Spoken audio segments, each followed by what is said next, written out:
LSI 2021 at the beautiful Ritz-Carlton Laguna Niguel. It's nearly true tales of innovation. I'm your host, Benjamin Glenn.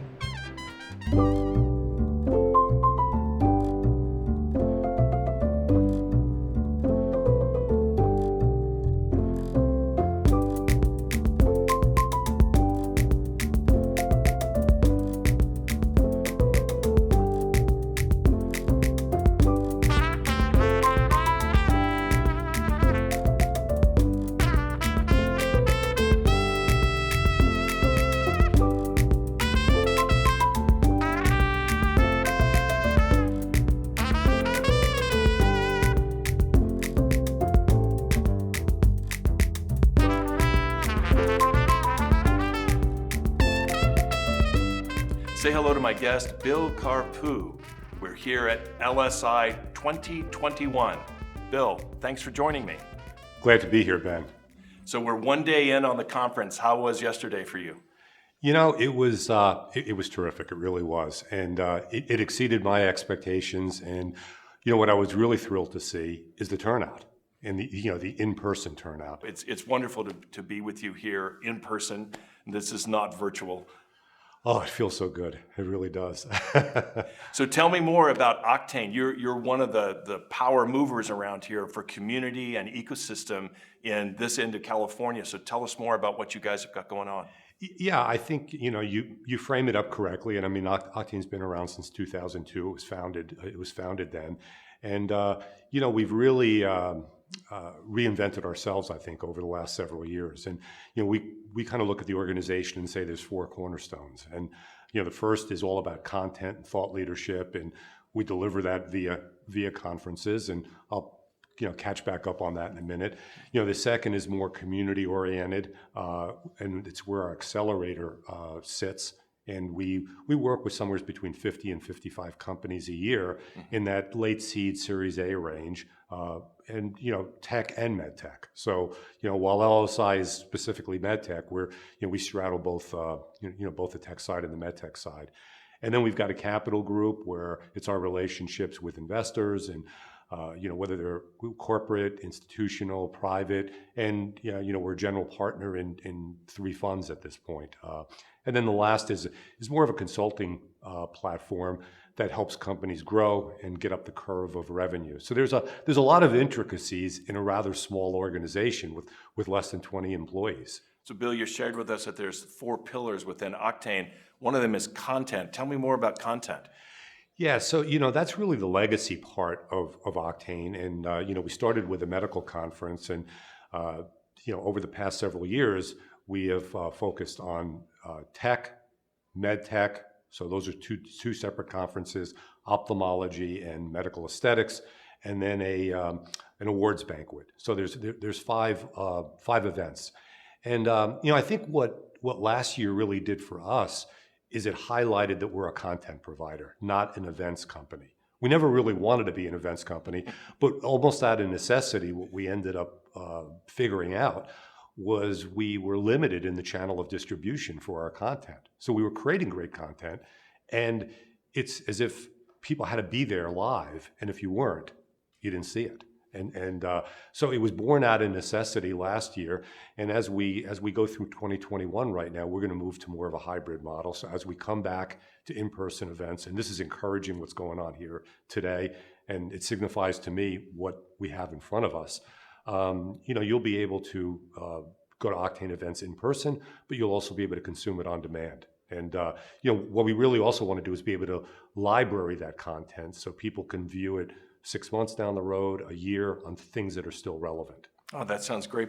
Bill, it sounds like during the quarantine, Octane learned a lot about, or you reflected more on your content and how you bring community together. Can you tell us more about how you're thinking differently about events? Yeah, there was an individual that really made a very profound statement to me and said, Bill, you're not an event company, you're a content company, and your limit is delivering it one-dimensionally through live conferences. So, we moved to a digital platform, and what we found was we were getting 3 to 4 times the number of people that were attending in person. So we think as we go forward, that's a real formula for success, that people want to come back in person. We want to invite people back in person, but we've probably expanded our stage or our sphere of influence domestically and frankly internationally.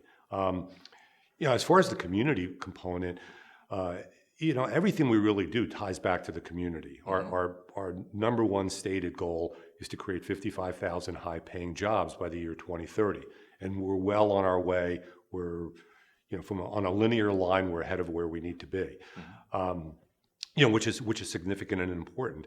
And then we're focusing on 4 other community initiatives. One is around women leadership, and the basis behind that was that women founders, organizations founded by women, are about 53% of all new company starts, yet they only attract about 3% of venture investing. So, that's just so out of balance. So how could we help cure that? And that group has gone on to really create a life of its own in terms of networking and board roles and things like that. We've got to focus on STEM, and we've added the A in there now, STEAM, and added arts. But how do we facilitate relationships with the universities? There's another initiative that we work with nonprofits in underserved areas. So we actually take smaller nonprofits and put them through our accelerator. And then we're really starting to focus on that next generation of leadership. And, Orange County just has so many terrific community leaders that are stalwarts here. And, big name individuals that are big in their industry, but big in the community. So we want to bridge that. And what does the next generation of community leader look like? So, we're working on facilitating that also. Wow, Bill, Octane's got so much going on. Can I tempt you to join me in going from STEAM? If you had those Scrabble letters out and you threw them on the ground, you can actually make the word teams. And I like to think of healthcare as a team of teams. If you go back like that. Yeah, and I think any good leader embraces team. And there's another phrase that I like to use in place of collaboration. I mean, to me, collaboration is an overused word. I like to use the phrase collective impact because I think it's really the end result of what a collaboration looks like. And one of the things, as you talk about building team and all, there's an incredible platform for AI, for there to be an AI hub in Southern California. Oh, tell us more about that, Bill. Yeah, if we go about it individually, if LA goes off in one way and Orange County another and San Diego in a third, and all the disparate organizations inside of the 3 counties, and frankly, let's put the Inland Empire in there also in 4, I don't know that we treat, that we reach our true potential. There's really not collective impact in that. So one of the things that we've been in the process of doing is forming a coalition with organizations with similar missions to Octane and say, could we create collective impact on bringing an AI strategy to the market and creating Southern California, not individually one of the counties, but Southern California as a global hub of innovation. Last time I was down in San Diego, it is sort of a continuous region. It is. You're beginning to look much, much more like, the 5 boroughs of New York, which is really connected to New Jersey, really connected to Connecticut. So I think you're onto something. I think that the southern end of California is really linked together. All 4 of those counties are really much more closely integrated than they've ever been. Yeah, and you draw the example that we use all the time, is that when you look at the New York innovation ecosystem, it's not Manhattan, it's the 5 boroughs, it's Long Island, it's North Jersey, it's Westchester County, it's Connecticut, it's all of that. You look at the Bay Area, however you want to interpret it, it's the East Bay, it's downtown San Francisco, it's San Jose and Silicon Valley.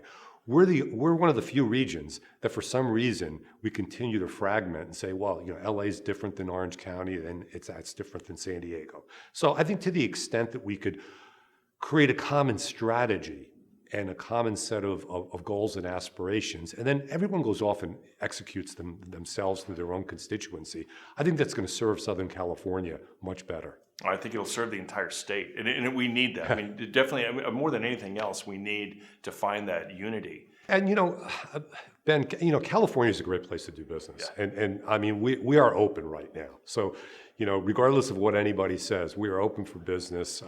We're welcoming new companies that want to come here, that want to start here, and California has its share of challenges and issues, but it's similar to any other state, and That's right. we get to see comparisons of Denver, of Boston, of New York, and we've got something really special here, and it's that balance of an environment that really lets entrepreneurs thrive, and then it's that life balance also. That's right. And the climate's not really a whole lot better in many places in the world than it is in Southern California. Yeah, it's tough to beat. It really is. Well, Bill, thanks so much for sharing all these incredible insights with Octane. I wish you every success in that unification of Southern California. It'd be great to see. Yeah, Ben, thanks for everything, okay? And appreciate it, and great event here. Thanks very much.